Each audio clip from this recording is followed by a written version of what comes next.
สุดท้ายบางหนึ่งบางទាំងអស់គ្នាចាថ្ងៃជួបគ្នាទៀតហើយជាមួយនឹងវីដេអូខាត់ស្បែកបើនិយាយទៅយូរដែរដែលខ្ញុំអត់បានខាត់ស្បែកជាង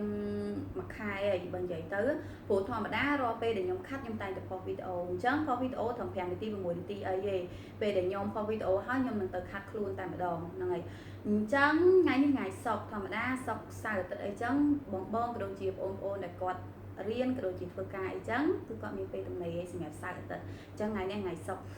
ផុសឲ្យហើយ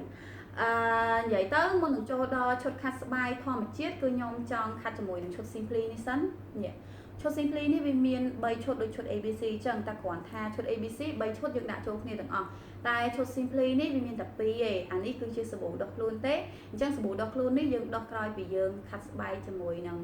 ពីរមុខនេះហើយហ្នឹងហើយពីរមុខនេះយើងដាក់បញ្ចូលគ្នាឥឡូវនេះខ្ញុំអត់ដាក់ទាំងអស់ទេខ្ញុំដាក់មួយមុខ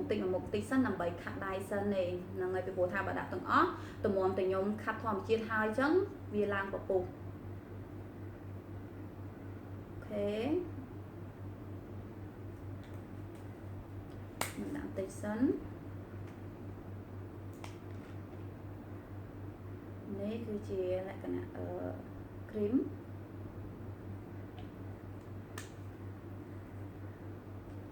នេះសាប៊ូដុសខ្លួនទេ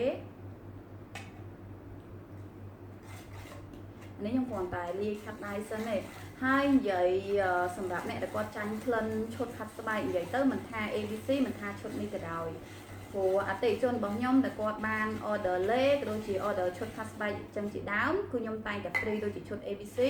ហើយនឹងឈុត Simply នឹងឲ្យគាត់ដែរអញ្ចឹងគាត់រៀងចាញ់ក្លិនអ្នកខ្លះគាត់រៀងចាញ់ក្លិនអញ្ចឹងសម្រាប់អ្នកដែលចាញ់ក្លិនយើងអាចដាក់ជាមួយនឹងក្រូចបន្តិចដើម្បីកុំឲ្យវាឈូខ្លាំងពេកដាក់តិចទៅបានហើយព្រោះឈុតហ្នឹងវាកាត់ទៅហើយបើយើងដាក់ក្រូចវាកាត់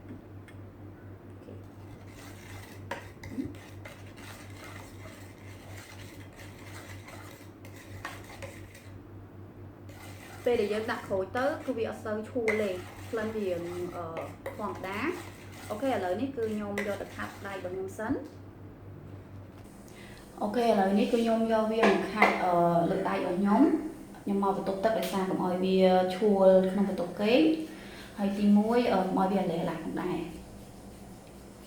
គឺយកវាមកខាត់តាមកែងដៃរបស់យើងអញ្ចឹងដែលវាមានក្រិនខ្មៅអញ្ចឹងយើងខាត់វាយូរតិចមកអញ្ចឹងសម្រាប់អ្នកដែលគាត់មានបញ្ហាស្បែកខ្មៅខ្លាំងព្រោះធម្មតាបើស្បែកគាត់ខ្មៅខ្លាំងពេលដែលគាត់ខាត់ជាមួយនឹងឈុតធម្មជាតិទៅវាអត់ឆាប់ឃើញផលទេអញ្ចឹងទឹកទី1យើងអាចខាត់ជាមួយនឹងឈុត ABC ឬមួយក៏ឈុតនេះអីចឹងណា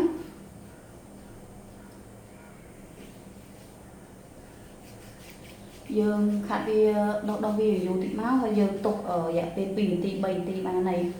ធម្មតានៅពេលដែលយើងដាក់ក្រូចចឹងគឺវាអត់សូវឈួលទេអញ្ចឹងយើងខាត់ក៏ស្រួលដែរ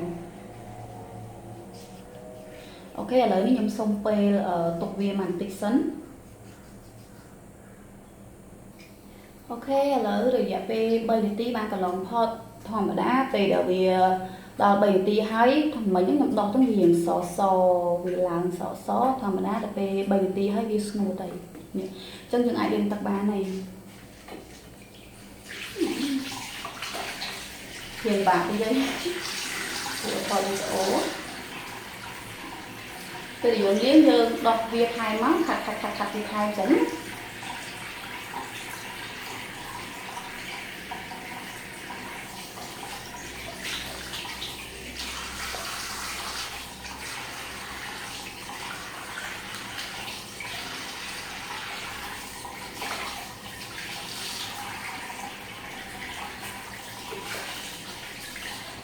អូខេបន្ទាប់មកយើងចូលជាមួយនឹងឈុតខាត់ស្បែកធម្មជាតិហ្នឹងហើយធម្មតាពេលដែលយើងខាត់ទៅយើងមានអារម្មណ៍ថាស្បែករបស់យើងរៀងឡូង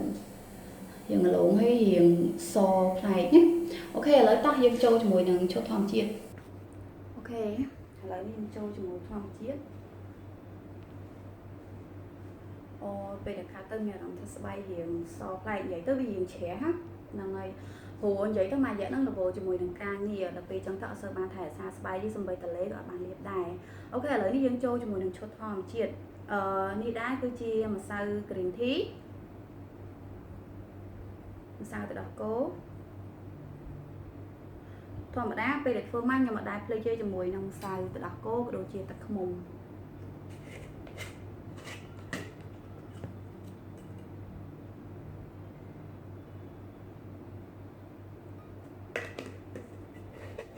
អានេះខ្ញុំលាយច្រើនតែម្ដងដោយសារតែពេលថតវីដេអូហើយគឺខ្ញុំខាត់ដៃខាត់ជើងទាំងអស់អញ្ចឹងណាហើយនេះដែរគឺជាទឹកខ្មេះប៉ងវីដេអូសាមុនទឹកខ្មេះប៉ងខ្ញុំលាយជាមួយនឹងយ៉ាអ៊ូតែវីដេអូនេះទឹកខ្មេះប៉ងគឺខ្ញុំដាក់ចូលតែម្ដងពីព្រោះថាខ្ញុំអត់ប្រើអូលីវអុយទេ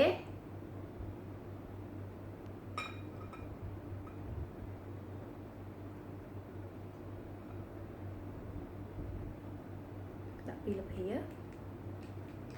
ហើយចង់ប្រាប់ទៀតថាសម្រាប់អ្នកដែលគាត់ចង់បានទឹកខ្មេះប៉មហ្នឹងគឺអាចឆាតមក inbox នាងខ្ញុំបានជើងមុនខ្ញុំអត់ទទួលទេតែជើងនេះខ្ញុំទទួលហើយថែមជាមួយនឹងក្រូចបន្តិចមក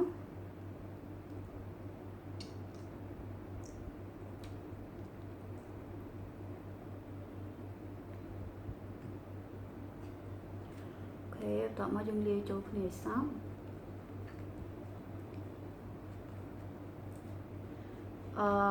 សម្រាប់មួយមុខនេះដែរយើងអាចម៉ាស្សាមុខបានហ្នឹងហើយអ្នកដែលគាត់មានមុនធំធំអីនៅលើមុខចឹងណាគាត់អាចយកម៉ាស្សាមុខបានមានអារម្មណ៍ថាវាយើងខាប់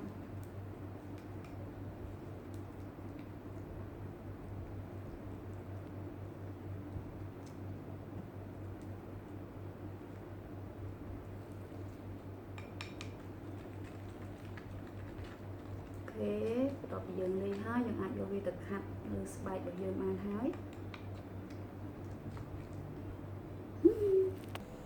អូខេខាត់ទឹកទី2ពេលលាយឲ្យវាចេះខាត់ហ្នឹងឯងយើងយកវាមកខាត់នៅលើស្បែករបស់យើងដែលយើងបានខាត់ឈុតខាត់ស្បែកមិញហ្នឹងណាសម្រាប់អ្នកដែលគាត់សស្រាប់ហើយមិនបាច់ខាត់ជាមួយនឹងឈុតខាត់ស្បែកទៀតទេហ្នឹងឯងតែដោយសារខ្ញុំរៀងផៃសបល់អត់បានខាត់យូរដល់ពេលអញ្ចឹងសបល់រៀងខ្មៅឥឡូវនេះខាត់តែម្ដងសម្រាប់ទឹកទី2នេះដែរយើងអាចទុករយៈពេល10នាទីឬមួយក៏15នាទីតាមតែពេលទំនេររបស់យើងណាបើបានដល់30នាទីទេកាន់តែល្អនេះ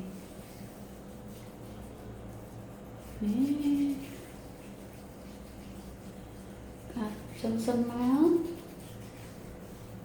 យើងលុយវាអាយុតិចណាអូខេខ្ញុំចង់ប្រាប់ថាខ្ញុំចង់ខាត់មុខដែរ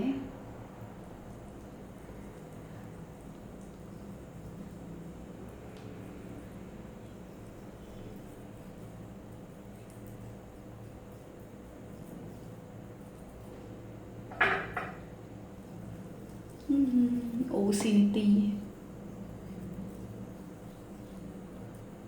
លឿនតិចព្រោះធម្មតាពេលដែលនាទីវាដើរលឿនទៅវាផុសក៏យូរអូខេអញ្ចឹងខ្ញុំទុកវាសិនអូខេឥឡូវគឺខ្ញុំបានយកវាមកខាត់លើស្បែកមុខរបស់ខ្ញុំហើយអញ្ចឹងខ្ញុំទុកវារយៈពេល5នាទីទៅ10នាទីសិនព្រោះមុខអញ្ចឹងខ្ញុំអត់ចង់ទុកយូរទេហើយបើសម្រាប់ខ្លួនយើងអាចទុកដូចខ្ញុំនិយាយមុនហ្នឹងអញ្ចឹងបើបាន10នាទីក៏អូខេ5 10អូខេបើសិនជាមានពេលទំនេរអាចទៅដល់30នាទីរត់តែល្អហ្នឹងហើយខ្ញុំមិនអាចចាំថតវីដេអូរហូតដល់ខ្ញុំលាងដៃលាងមុខបានទេដោយសារតែឥឡូវវាពងស៊ីនាទីច្រើនវា8នាទីជាង7នាទីហើយអូខេអញ្ចឹងមានចម្ងល់អីអាចឆាត inbox មកសួរនាងខ្ញុំបានអូខេអរគុណច្រើនបាយបាយ